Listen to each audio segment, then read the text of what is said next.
the LG V20 user, and today I'm doing a video about Dish Network.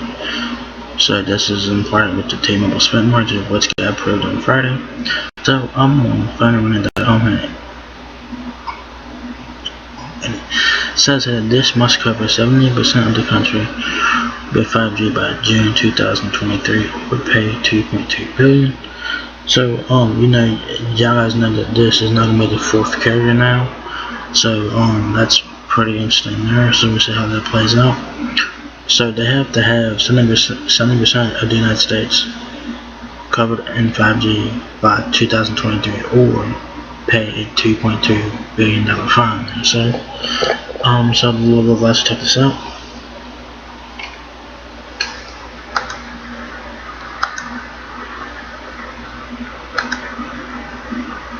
So it says here now that Dish Chairman Charles Ergen has finally achieved his dream of buying a wireless provider.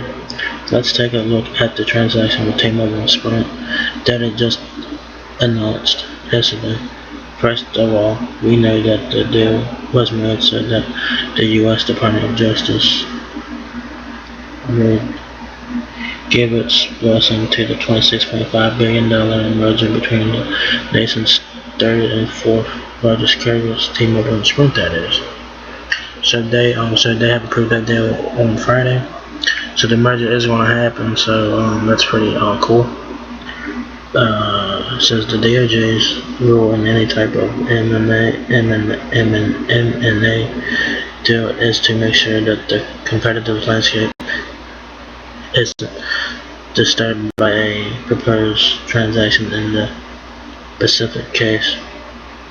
The agency wanted T-Mobile and Sprint to help create a new national carrier to replace Sprint, and that's where Dish is coming in as the fourth carrier. So you guys are now going to have AT&T, Verizon, T-Mobile, and Dish Network as your four U.S. carriers now. So that's pretty awesome. So yeah. So it says to create what Dish calls the fourth nationwide facility-based network competitor after the T-Mobile Sprint merger actually closes, which might not occur until December. So it's gonna be a while before this merger closes, but the merger is gonna happen, guys. So the merger's been approved and stuff like that. So that's pretty good. It says Dish will buy Sprint's prepaid operations and customers, including Boost, Virgin, and Sprint's own prepaid business. So Dish is getting a lot here. They're getting Boost mobile customers, Virgin mobile customers, and Sprint prepaid customers as well, and all that. So they're getting Sprint's prepaid. So they're getting Sprint's prepaid operations.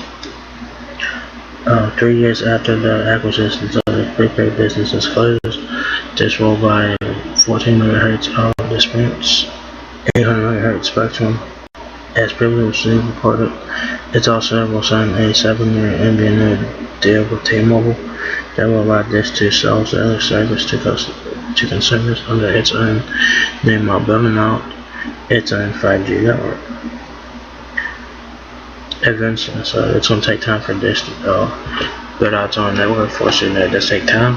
It says, It says Dish will transition its customers over from T-Mobile's network to its own 5G network once it is completed. They have to have 70% of the country covered in 5G by 2023 or pay a hefty fine. The value of the prepaid purchases is $1.4 billion, while the spectrum bought by the satellite content provider is valued at $3.6 billion.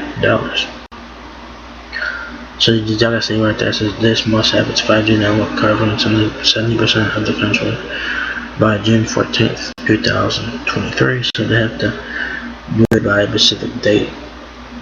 So if we don't do that, if not, they will have to pay a $2.2 billion fine. So we'll see if they do meet that goal.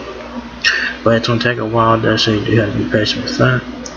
Because you know that Dish is gonna be the new carrier in the business. So we'll see how that plays out for them, because they've had 30's worth of satellite They've had failures with the satellite services. Who the fuck gets satellite internet? Who the fuck gets satellite TV anywhere? But satellite TV sucks ass. So hopefully this having a wireless carrier will help them out, and hopefully they'll be successful with that, because their satellite TV offering is trash. Satellite TV in general is fucking trash. Not just this direct TV and stuff like that. So there it is. So it says the prepaid businesses acquired by this have 9.3 million subscribers. Have 9.3 million customers in all 50 states and Puerto Rico. All of these customers who become DISH customers when the transaction closes, including those using Sprint Legacy Network. In addition, 400 employees and over 7,500 stores will be moving to DISH as well.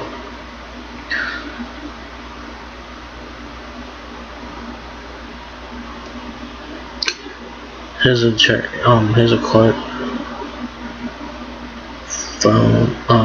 quote from DISH chairman Charles Ergen here, and he says, quote, "These developments are the fulfillment of more than 2 decades worth of work and more than $21 billion in spectrum investments intended to transform DISH into a connectivity company.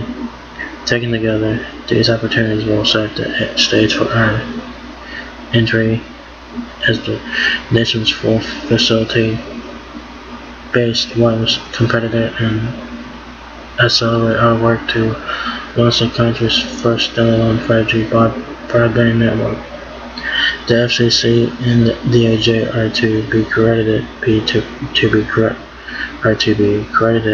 for laying out the groundwork for an innovative 5G wireless ecosystem that will introduce new opportunities to American consumers and businesses while enhancing competition in the wireless industry." End quote. Says the 800 MHz spectrum that it purchases from Sprint will be eventually added to this existing inventory of low-band 600 MHz and 700 MHz spectrums.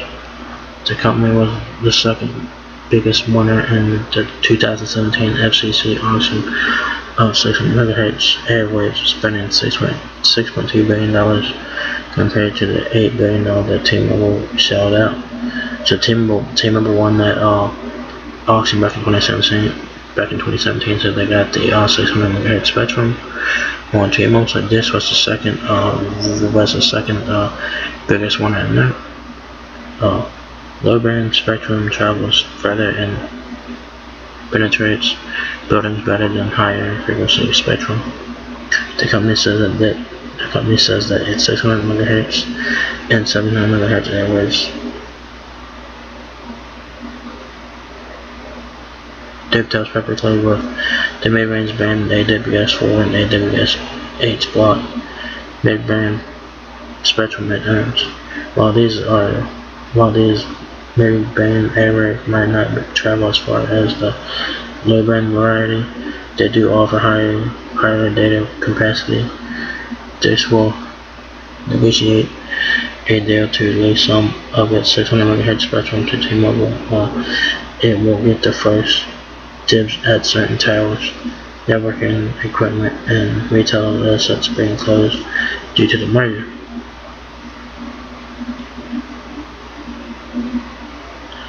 As part of the deal, DISH must have its 5G network running and covering 70% of the U.S. population by June 14, 2023. If the deadline is not met, the company will make a voluntary contribution to the U.S. Treasury in the amount of $2.2 billion. So this has to have its 5G network covering 70% of the U.S. by 2023. If they don't do that, they have to pay the U.S. Treasury Department $2.2 billion. So hopefully that they can do that to avoid paying that, because that's a hefty fine right there. It says now that the FCC and DOJ has approved the T-Mobile Sprint merger, all that remains is the disposition of a lawsuit filed to block the merger. The plaintiffs 13 stated attorney generals and the Attorney General of Washington, D.C. can agree to a settlement. If they don't, a trial could start as late as December. So in other words, don't expect the merger to close right away. So the merger is going to take a while for a while to close, so they have to settle this lawsuit that was filed by 13 state attorneys and Washington D.C.'s Attorney General to block the merger because they wanted to block the merger. They did. So now they might have to go to trial for that in December to settle that. So the merger will not close right away. So it's gonna be a while before that merger closes. So I'll be patient with that. So the merger has been approved. Y'all always know that. But this has to have its 5G network covering 70% of the U.S. by 2023, or pay the U.S. Treasury $2.2 billion. So we'll see if Dish will do that. So yeah, so Dish has plenty of time to do it. So yeah, so if you guys enjoyed this video, give me a thumbs up, guys. It would smile a lot. Please rate, comment, subscribe. Thank you very much for watching my video, and catch you guys in the next one. Peace out.